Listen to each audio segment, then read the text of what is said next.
직장 폐쇄 효과. 첫 번째, 임금 지급 의무의 면제. 파업 불참자에 대해서도 면제. 두 번째로, 근로자 직장 체류 폐지. 하지만 조합사무소, 기숙사, 식당은 체류를 허용해야 된다. 세 번째로, 민형사 면책. 네 번째로, 제3자 법적 관계, 채무불이행 책임 면제. 8장 부당노동행위 이론. 부당노동행위 제도는 집단적 노사자치를 침해하는 사용자에 대한 제한이다. 그래서 노조법 81조 1항에서 5항 사이에 규정이 되어 있는데, 일단 유형을 보면 첫 번째로 불이익 취급, 노조 정당 활동을 하는 경우에 불이익을 불이익 취급을 하는 경우, 그러니까 징계, 해고, 발령이 이제 해당이 될 거고. 두 번째로 황견 계약 혹은 비열 계약, 노조 가입이나 불가입, 탈퇴 등을 조건으로 한다. 세 번째로 단체 교섭 거부, 해태, 정당한 이유 없이 교섭을 거부하는 경우. 네 번째로 지배 개입. 이것은 첫 번째로 노조 조직을 사용자가 운영하는 경우. 두 번째로 전임자 임금 지급을 거부하는 경우. 세 번째로 노조 운영비 원조를 하는 경우. 이런 경우들이 지배 개입에 해당이 된다. 그 다음에 부당노동 행위 시에 구조제도는 행정적, 사법적, 형사적인 이런 이제 구제제도들이 있다. 그래서 이 중에 특히 비열 계약, 황견 계약 같은 경우는 어떤 노조에 가입하지 아니할 것 또는 탈퇴할 것을 고용의 조건으로 하거나 특정 노조에 가입할 것을 고용 조건으로 하는 행위를 얘기한다. 그 다음에 부당노동 행위의 구제제도를 보면 우선 행정적으로는 노동위원회에 가는 방법이 있다. 그래서 행위가 일어난 지 3개월이 지난 다음에 3개월 내에 진호위 구제 신청을 하게 되면 이제 초심에서는 조사 신문이 있고, 신문을 할 때는 노사 간 사법상 법률 관계를 변경시키는 것, 요게 구제 명령의 필요 조건이 되게 된다. 신문을 꼭 해야 된다는 거고. 그 다음에 이제 판정이 나고. 그래서 부당노동행위 구제 명령이 나거나 아니면 이제 기각이 되는데, 만약에 불복을 할 경우에는 10일 내에 이제 재심 절차를 밟게 되고, 이건 중노위에서 하게 되는데, 중노위 조사 신문이 있고 이제 판정이 나고, 그 다음에 중노위 판정 같은 경우에는 긴급 이행 명령 제도가 있어서 이 소송 결과와 무관하게 이 명령을 강제할 수 있다. 그 다음에 중노위 판정 15일 내에 불복하는 경우에는 이게 소재기 요건이 되고, 그렇게 되면 분한 심사에 들어가서 판결이 나게 된다. 또 부당노동행위 판결을 받게 되면 사법적인 이제 절차도, 형사처벌 절차도 따르게 되는데, 법의 노조 같은 경우에는 노동위원회에 구제 신청을 할 수가 없다. 그래서 부당노동행위 같은 경우에는 이제 그 노동위원회에서 이렇게 하게 되고,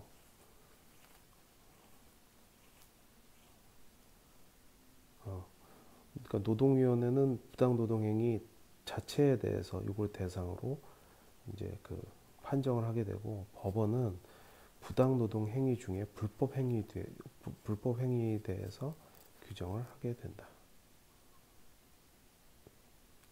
9장 경영참가와 노사협의제도. 자, 경영참가에는 세 가지 유형이 있는데, 첫 번째로 이윤참가, 그 다음에 자본참가, 그 다음에 의사결정 참가가 있고, 이윤참가에는 이익배분, 그 다음에 성과배분. 성과배분에는 스캔론 플랜, 그 다음에 러커 플랜, 이게 두 가지가 있다. 그 다음에 자본참가에는 종업원 지주제도 혹은 노동지주제도가 있는데, 이윤 참가하고 자본 참가 같은 경우에 광의의 경영 참가에 속하고, 협의의 경영 참가는 사실은 의사결정 참가를 의미하고, 요거는 독일과 같이 노사가 그 경영 사안에 대해서 공동으로 결정하는 그런 제도를 얘기한다. 그 다음에 요거를 이제 강제하는 법률은 근로자 참여 및 협력에 관한 법률. 그래서 노사 협의 및 공동 결정에 대한 사항을 규정하고 있는데, 일단 종업원 지주 제도는 ESOP, 이솝이라고 해서 요거는 지원과 편의 제공을 수반해야 이 제도로 인정이 되고, 종업원 대여금 인정이나 불산입한다.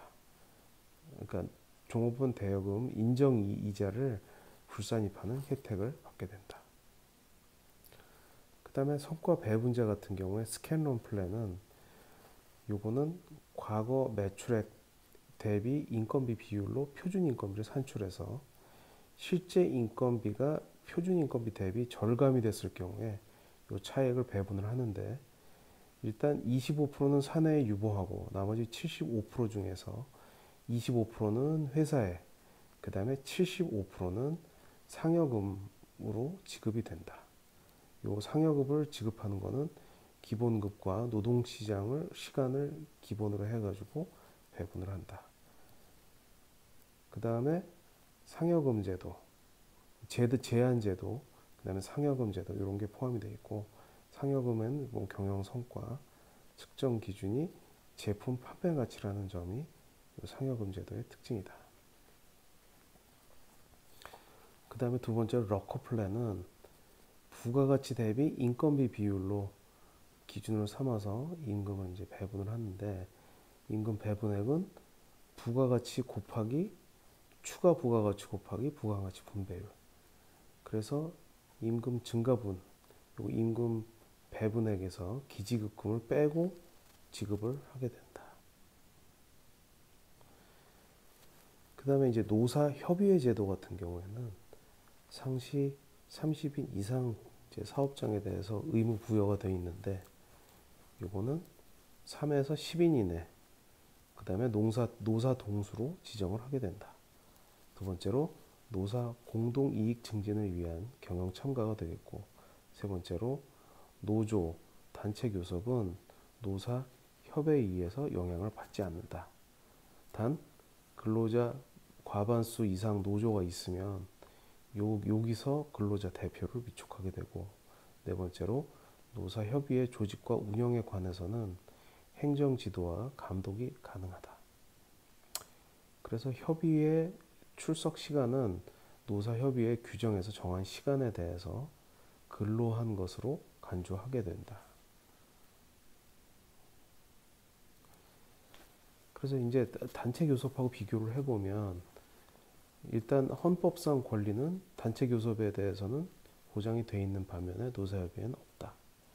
그 다음에 목적을 보면 단체 교섭은 근로조건의 유지와 개선, 또 근로자 지위 향상이라면, 노사협의 같은 경우에는 노사 공동이익의 증진이다.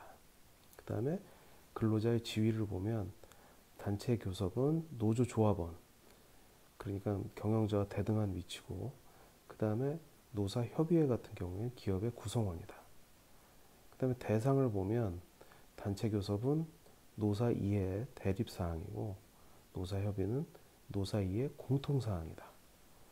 그리고 단체 교섭은 교섭권의 위임이 가능한 반면에 노사협의회는 불가능하다.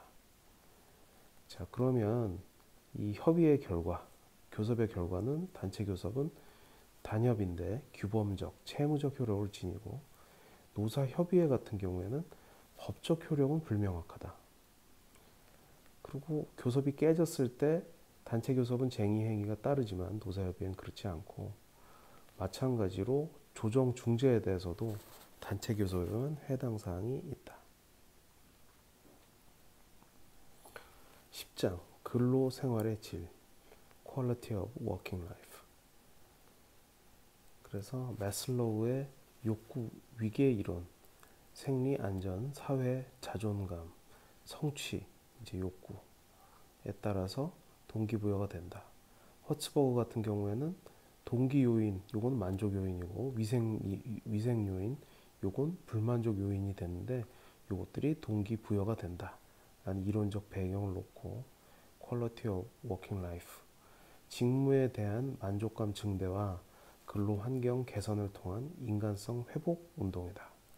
그래서 성과 품질을 향상시키고 노동 생산성을 제고하는 이런 이제 효과를 노리는 게 QWL이 될 것 같고, 여기에 그 우선 개별적 차원의 프로그램은 의사소통 개선, 결정 전에 근로자에게 의사를 전달하는 거, 그 다음에 제한제도, 보상이 따라야 되고, 그 다음에 세 번째로 자유근무 시간제, 네 번째로 직무 확대, 직무 충실화, 그래서 자율적인 작업 진단, 이런 것들이 따르게 되는 게 개별적 프로그램이다.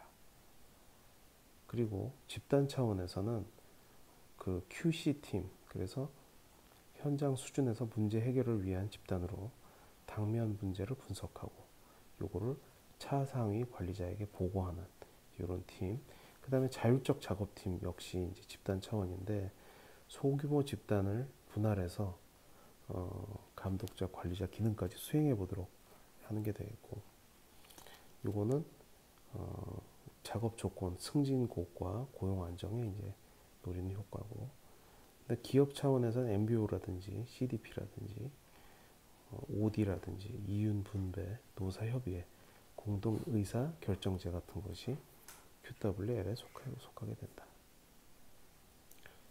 그다음에 QWL 관련 요인으로는 요거는 다이어와 호펜버그의 이제 이론인데, 우선 첫 번째로 기술, 그래서 전문화, 불확실성, 통제, 유연성, 그 다음에 두 번째로 조직, 공식 조직, 역할 인식 차별화, 과업 명확성, 의사결정 통제 시스템, 상호 목표 강화, 신목표 창출, 세 번째로 정보 시스템, 정보와 의사결정 수준, 피드백, 소통 경로 같은 것들이 이제 요인이 되고, 세 번째로 개인 욕구, 네 번째로 사회 및 물질적 환경에 대한 욕구, 다섯 번째로 직무 설계, 직무 다양성, 공동체 중시, 제품 유용성 기여, 직무 수단 등이 QWN 관련 요인이 된다.